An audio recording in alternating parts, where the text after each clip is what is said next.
So what does Christmas mean to you? That's a big, complicated question, right? Or maybe it's a really simple question. I don't know. Maybe it's easy for you to come up with an answer. We all have a different range of experiences about what that means. Because the interesting thing is that this holiday, this little holiday we call Christmas, is all sorts of different things to all sorts of different people. It's a personal and family ritual for a lot of people. And for others, it's a moral, ethical, theological event too.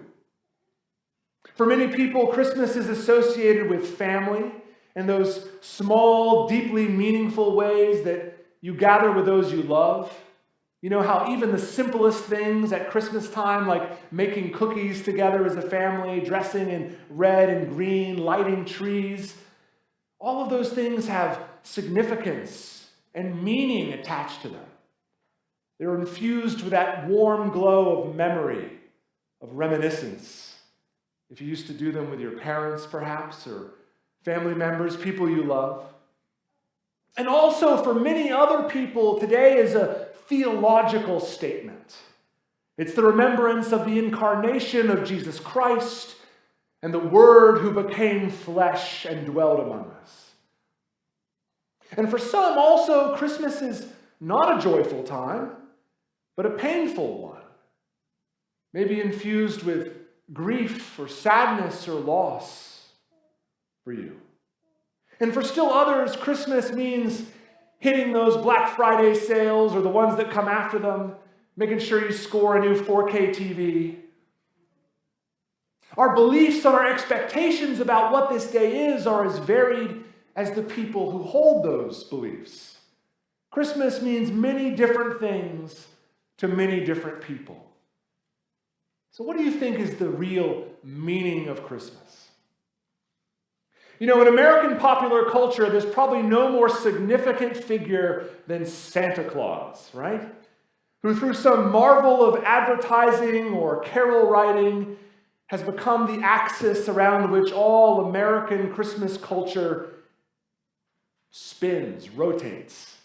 Santa Claus, beloved by some, loathed by others, a symbol of generosity or perhaps of commercialism, of old family traditions, or maybe a corporate icon used to sell soda. One of those things. And it's sometimes hard to know where one of those things ends and the other one begins, right? There may be even the idea out there in our culture that somehow Santa Claus is opposed to Jesus or to Christianity in some way. What do you think? Are they mortal enemies of one another? But you know, folks, if that was the case, that would be a huge loss for everyone. Because before there was Santa Claus, as we know it, the Dutch immigrants to this country, the ones who named their city New Amsterdam before it was New York, those same immigrants brought their stories about Sinterklaas and of generous gift-giving, which in time also became American stories also. But even Sinterklaas is based on stories that are more ancient than that. Stories that go back 1,700 years, believe it or not, to the early days of the Christian church. Stories that I think have real power and real meaning if we let them speak to us again. Maybe if we uncover the roots of Santa Claus, if we go on a little archaeological expedition together, we can find something that bridges the gap between our American consumer Christmas and this thing that we call the Feast of the Incarnation.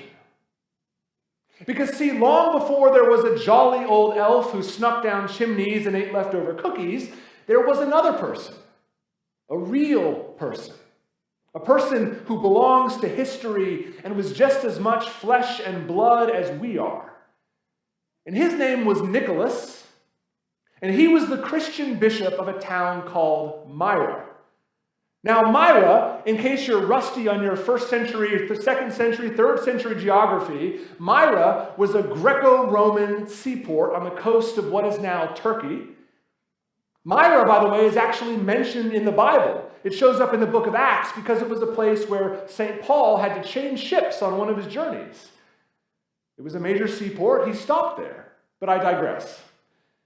Nicholas of Myra was a real historical figure and not a Paul Bunyan-style legend. And we know this because Nicholas shows up as on one of the lists of the attendees at the Council of Nicaea in the 300s, the same place where we get our Nicene Creed from.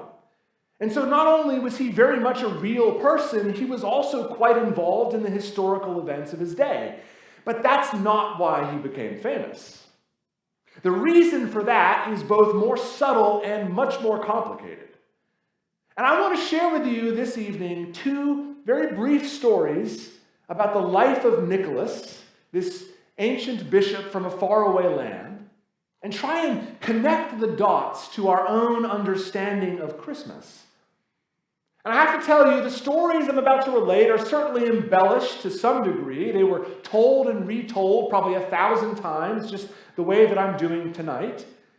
But they also have the ring of truth about them. I have no doubt that while the details may have varied, the core message and meaning remain as true as ever. But you can judge that for yourself. Like I said, Nicholas was the bishop of a relatively cosmopolitan seaport town in Asia Minor, and like any other city in the ancient world, just like today, it was a place that had its share of poverty and crime. And there were haves and there were have-nots, just as there are today. And the story goes that in the city of Myra, there lived a father who had 3 daughters. And the man had lost his wife some years before, and he lost his fortunes with her because he was so overcome with grief. And the family now lived in poverty. And these 3 young women did not have money for a dowry, which in the ancient world was a really big deal. It was a really important, necessary step towards getting married. And no one would marry the young women if their father couldn't provide some kind of dowry for them.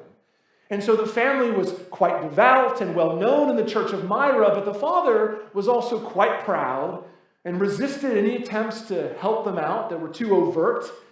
And because of this, Bishop Nicholas, who knew about the family, decided to do something by stealth instead. He was never the kind to seek recognition anyway, and so the story says that he came to the family's house late at night, and with thief-like caution, he opened the windows, and he reached in and he dropped a sack of gold coins into one of these young women's rooms. It was enough money for a dowry. And when the girl found the money, she was overjoyed, and within months she was able to be married.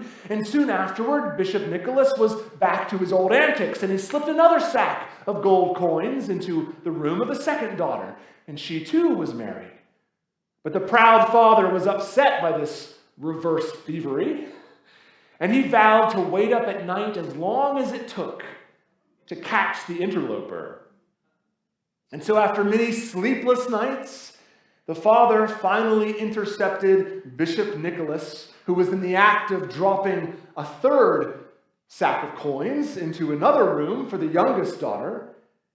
And when confronted, the bishop confessed that yes, he was the anonymous benefactor, but he also swore the father to secrecy because the humble cleric did not want word of this generosity too widely known. In this remarkable tale of secret nighttime gift-giving, you might detect a theme of a certain other red-garbed figure who drops off gifts in the middle of the night. That, by the way, is probably the best-known story about Nicholas of Myra, who by now you probably realize is the one that we call Saint Nicholas, the real, original Saint Nicholas. But that's not my favorite story about it. My favorite story is actually another tale from his life, a tale of generosity and compassion that also has that great ring of truth around it. I mentioned before that Myra was a port city. It was a place of trade and commerce. Well, the story says that during a time of famine and hardship, there was a large ship that docked at the port of Myra, and the hold of this ship was filled with grain, a fresh harvest of grain. And the poor people of the city came and they looked at that ship with their stomachs rumbling. But they also looked at it with sadness because all of those grain sacks in the hold of that huge merchant ship, all of them were marked with a personal seal of the emperor himself. That shipment was meant for the emperor's own palace, and it was heavily guarded against any theft. And Bishop Nicholas, the story says, came and he watched these wagons being loaded with these sacks of rich grain. He watched the people staring with hunger and despair and sadness in their eyes. And he went and he stood in front of those wagons as they were about to leave the port. And the wise bishop demanded that before they left town, the emperor's men should unload some of that grain for the hungry people in Myra. And of course, they refused to do this. They didn't want to have anything to do with it. And the soldiers and the bishop began to argue with one another. But slowly, relentlessly, with quiet determination, Nicholas wore them down. And he pressed on their conscience until he finally got them to agree. And the men unloaded a portion of those grain sacks and gave them to the poor who were waiting there in the harbor. That said, they were a little reluctant to do this because those same men were frightened, right? That they would face reprisals from the emperor when they showed up at the palace. And Nicholas saw the fear in their hearts, and he promised them. He made them a promise right there that nothing bad was going to happen to them. And I'd like to imagine there was a twinkle in his eye as he said it. And when those heavily laden grain carts made their way up to the city, to the emperor's palace, the workers had become very nervous by now because they could be arrested or much, much worse if their redistribution of food was discovered. But the story says, amazingly, when the sacks were taken off the cart and they were weighed, the steward of the emperor's household found the weight was exactly what they expected, and not a single ounce was lost. And I love that story, folks. I love that story because it's a story about the power of giving and the quiet beauty of generosity. You know, one way you can look at it is like a loaves and fishes story, right? A miracle like much was given away, but much more remained. However, I think even more powerfully than that, the story of the grain shipment and St. Nicholas shows us why generosity is so meaningful. Much was given away, but nothing was lost. Right? Much was given away, and much was lost. And the thing is, isn't that how we feel about being generous? Giving to someone who we care about, who we love, who we want to take care of, when we really want to give a gift, we feel like in the end, we've received just as much. That's the power of being generous. You know, you can read that story literally, of course, as an event in the life of St. Nicholas, a real person. But I have to tell you, I think it's even more significant as a metaphor. When we give, we don't really lose anything. When we are generous, it's not just the recipient of that gift who benefits, it's also the giver.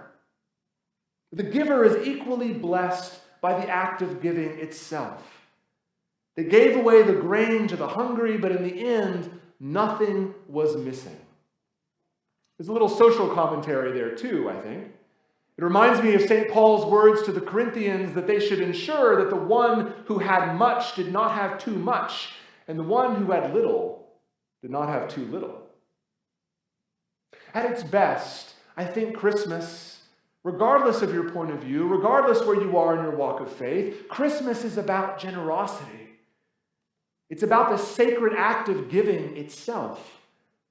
I can't think of a better way to recognize this than to tell those stories of the real St. Nicholas, the generous, kind, and humble man who gave and knew that giving never diminished the giver, but benefited everyone. Christmas is about many things to many people. It's about the incarnation of Jesus Christ. It's about the person of Christ. It's about the Word of God among us, speaking to us through a person, not just through a book. But also, in a very simple, intimate, direct way, I think it's about the act of generosity for all of us. That God gave of himself and gives to us more than we either desire or deserve, to quote from the prayer book. And that we should do likewise with our generosity. Give as an act of love. Give as an act of grace. Give as an act of kindness, just as God gave to us freely. And that in giving, we lose nothing, but have everything to gain. Holy Lord, on this beautiful evening, fill our hearts and spirits with your call to generosity. That just as you have given so richly to us, poured out your Spirit upon us, given us your incarnate word, so we too may share and give to others. In your holy name, amen.